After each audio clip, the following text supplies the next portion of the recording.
ఇక్కడ ఇటీవల వచ్చిన వర్షాలకి ఏలేరు రిజర్వాయర్ ఎగువన నిండిపోయి గేట్లు ఎత్తేస్తే అంత వరదకి ఉన్న కెనాల్ కెపాసిటీ తట్టుకోలేక సామర్థ్యం సరిపోక గండ్లు పడి మొత్తం రైతుల పొలాల మీదకి వచ్చిన పరిస్థితి.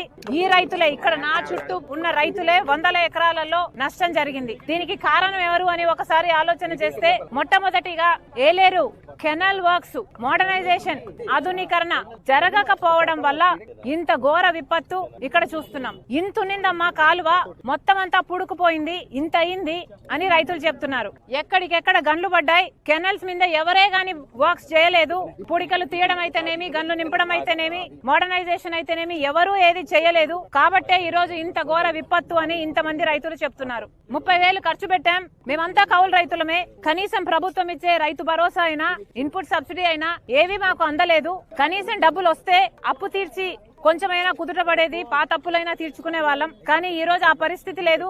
మొత్తం డబ్బు పోయింది. మేమంతా కౌలు రైతులమే, నష్టపరిహారం వచ్చినా రైతుకే వస్తుంది, కౌలు రైతులకైతే ఏమీ రావటం లేదు అని వీళ్ళు వాపోతున్నారు. వీటన్నిటికీ సమాధానం చెప్పాల్సింది ప్రభుత్వమే. అసలు రాజశేఖర్ రెడ్డి గారు ముఖ్యమంత్రిగా ఉన్న రోజుల్లో ఏలేరు రిజర్వాయర్ కింద ఉన్న కెనాల్స్ ని మోడర్నైజేషన్ చేయాలి, ఆధునీకరణ చేయాలి, దానిని ఎక్స్పాండ్ చేయాలి అని రాజశేఖర్ రెడ్డి గారు దానికోసం ఫండ్స్ శాంక్షన్ చేసి శంకుస్థాపన కూడా చేశారు. రైట్ కెనాల్, లెఫ్ట్ కెనాల్ అని పనులు కూడా మొదలు పెట్టారు. కానీ దురదృష్టవశాత్తు రాజశేఖర్ రెడ్డి గారు వెళ్లిపోయిన తర్వాత వచ్చిన ప్రభుత్వాలు ఒక్కటి కూడా పట్టించుకోలేదు. మన రాష్ట్రం 10 ఏళ్ల అయింది ఏర్పడి, కనీసం రాష్ట్రం ఏర్పడ్డాకైనా ఈ చిన్న రైతుల గురించి వీళ్ళ గురించి ఆలోచన చేస్తారు అంటే 5 సంవత్సరాలు చంద్రబాబు గారు ముఖ్యమంత్రిగా ఉన్నారు. తర్వాత 5 సంవత్సరాలు జగన్మోహన్ రెడ్డి గారు ముఖ్యమంత్రిగా ఉన్నారు. ఇప్పుడు చంద్రబాబు గారు చెప్తున్న మాట జగన్మోహన్ రెడ్డి గారు కారణం. దీనికి జగన్మోహన్ రెడ్డి గారు మేము కాంట్రాక్ట్ ఇస్తే దాన్ని ఆనర్ చేయలేదు, క్యాన్సిల్ చేశాడు. పోనీ ఆయన వేరే పనులు చేశారా అంటే చేయలేదు, కాబట్టే ఈ ముప్పు వచ్చింది అని చంద్రబాబు గారు చెప్తున్నారు. మరి దీన్ని జగన్మోహన్ రెడ్డి గారు ఏం సమాధానం చెప్తారో చెప్పాలి.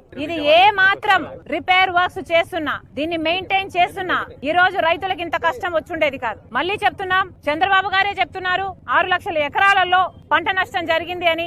ప్రతి రైతు కనీసం 30,000 రూపాయలు ఖర్చు పెట్టానని చెప్తున్నాడు. నిన్న చంద్రబాబు గారు వచ్చారు, ఇదే జిల్లాకు వచ్చారు, 10,000 రూపాయలు ఇస్తామని చెప్పారు. కానీ చంద్రబాబు గారు 10,000 రూపాయలు సరిపోదంటున్నారు రైతులు. కనీసం 25,000, 25,000 ఇయ్యకపోతే మేము కనీసం అప్పులు కూడా తీర్చుకునే పరిస్థితిలో లేము అని చెప్తున్నారు. గత ప్రభుత్వం జగన్మోహన్ రెడ్డి గారు 4,000 కోట్ల రూపాయలు ప్రతి సంవత్సరం రైతుల పంట నష్టపరిహారం కోసం పక్కన పెడతామని చెప్పి రైతుల్ని మోసం చేశారు. మీరు మళ్ళీ అదే చేయకండి. రైతుల్ని ఆదుకుంటామని చెప్పారు, 10,000 ఇస్తామని చెప్పారు. దయచేసి దాన్ని 25,000 చేయకపోతే ఈ కౌలు రైతులు ఖర్చు పెట్టుకున్న రైతులకి ఇవ్వకపోతే వీళ్ళు కోలుకోవడం అసాధ్యం. మళ్ళీ చెప్తున్నాం, చంద్రబాబు గారికి కనీసం 6 లక్షల ఎకరాలలో పంట నష్టం అని మీరే చెప్తున్నారు. ప్రతి ఎకరాకి కనీసం 20,000, 25,000 చంద్రబాబు గారు వెంటనే కౌలు రైతు ఏ రైతు అయితే ఖర్చు పెట్టుకున్నాడో ఆ రైతు చేతికి ముట్టేటట్టు యంత్రాంగం చూడాలని చంద్రబాబు గారిని డిమాండ్ చేస్తుంది కాంగ్రెస్ పార్టీ. వెంటనే ఏలేరు కెనాల్ వర్క్స్ కూడా మొదలు పెట్టాలి. ఎలాగైతే బొడమేరు మీద పనులు జరగాల్సిన అవసరం ఉందో ఇట్లా ఏలేరు అయితేనేమి ఇంకా మిగతా పనులు ఎన్నో ఉన్నాయి, ఎన్నో ప్రాజెక్టులు, ఎన్నో కెనాల్ వర్క్స్,